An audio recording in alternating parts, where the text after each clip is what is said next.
folks, Crazy Cajun here. Today I'm just gonna make a simple little hamburger steak. I picked up some 80-20, that's 80% lean, 20% fat, ground beef.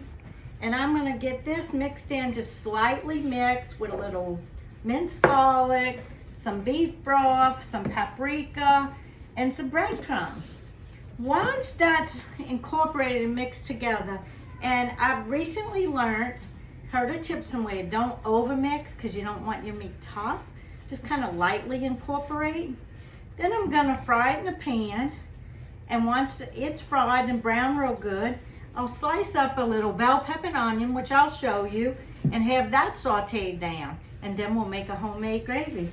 We'll put it all together. Okay, I've been having my pan preheating with some avocado oil on between a 5 and a 6, which is a medium low. And while I was making the patties, I mixed in the patties, as I said, a little garlic, paprika, and some beef broth and some breadcrumbs. This is about 1 3/4 pound. You could do 2 pound. And I've got 6 burger patties this size. I'm not going to salt them because of the beef broth, because of its salt and sodium contacts. Is that the right word?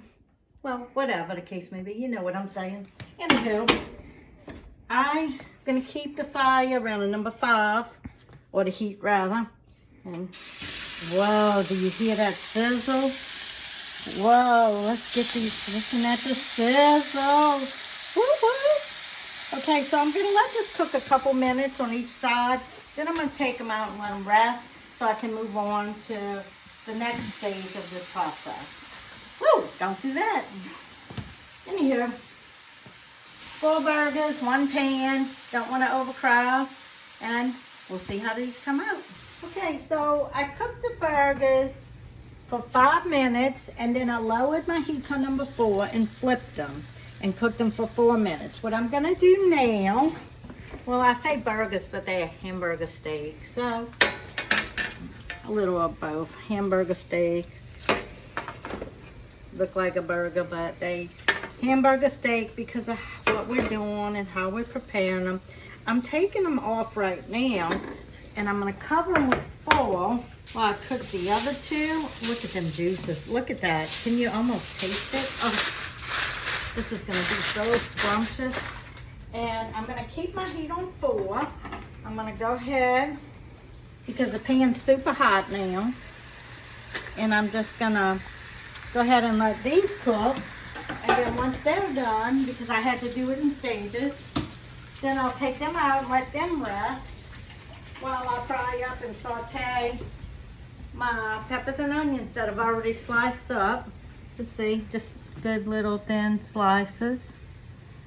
So, and then once that's done, the plan is to make my own homemade gravy with some all-purpose flour and some beef broth, and we'll go and see how that's done. So these peppers and onions been sauteing in the pan with the avocado oil and the beef juices for about, I'd say, 3 minutes. They're not like super limp, but they the right tenderness that I'm looking for. I'm just going to simply remove them for now. Let me get them. I'm using a slotted spatula, so not to have all the grease come in my bowl, but it's okay because it's going to go right back in here in a little bit. Oh, I could probably eat these peppers and onions just like this. Ooh, let's get that one. All right, let me set that aside. So what I'm gonna do, I have a measurement called 332. I'm using 3 tablespoons of non or unsalted butter, 3 tablespoons or a 1/4 cup of flour, and 2 cups of beef broth. And I'm gonna make my gravy as such. Let me find me a good, all right, so what I'm gonna do, I'm gonna get that going in the pan, still on number 4, and it's low and slow. I'm gonna cook that and stir often until it gets to that good brown caramel color that I'm looking for. Okay. These sticks have the measurements, so I'm going 1, 2, 3. It's a good guide. And that way you know, oh, okay, I can cut me a stick like that. And I'm just, once that melts, I'll gradually add my flour. Let's see. Once this gets melted, good, I'm gonna gradually add the flour and stir it often.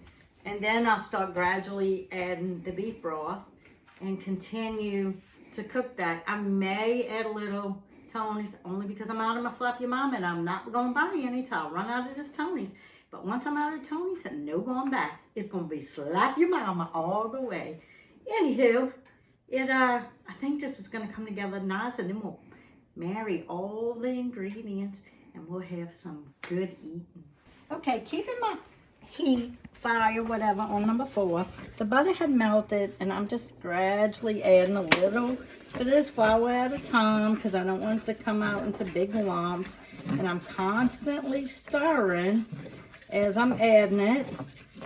And what I'm gonna do, once it's all added, I'll gradually add the beef broth, just like I'm doing with this. So that I probably did that like 4 times because just want a little bit at a time.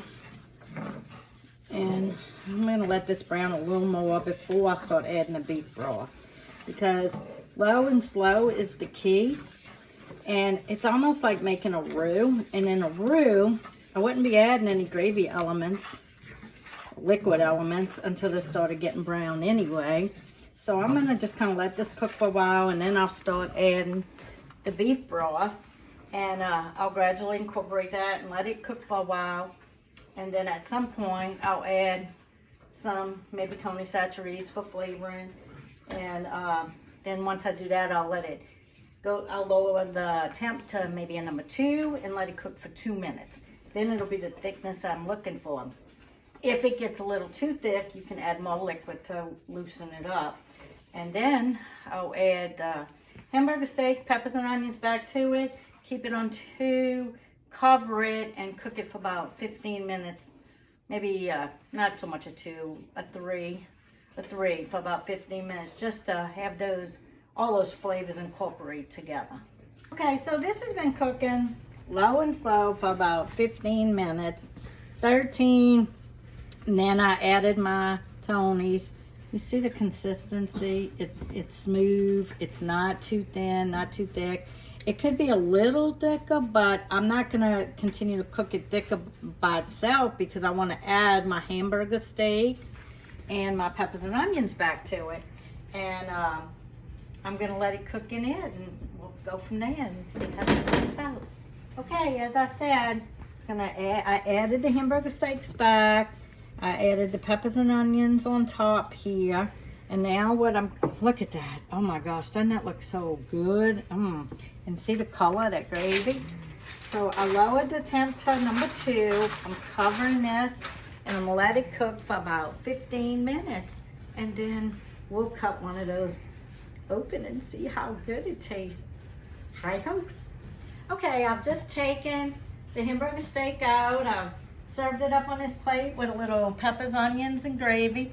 My lovely daughter Tabitha will taste it, and she'll give us a thumbs up or a thumbs down. Let's see if it's cooked all the way through. Let's see what the middle looks like. Yeah, everything is cooked good through. I'm gonna be honest, I'm sure this is delicious. It's not my go-to meal. I'm not gonna be like, oh, wake up, let me have some burger and gravy. Hamburger steak. But I'm sure it's delicious. Let's go ahead and give this a taste. It looks really good. I'll put the fork too, so I can That's good. With the homemade gravy and the flavoring of the peppers and onions, if you like that good old country cooking, then you'll definitely like this meal for sure. Let me taste. And then if you put this over some rice, take that gravy with the meat, break it up over some rice, that'd be really good. Oh man, this is delicious. And as always, more to come. See you soon. Oh, man, you have an intruder.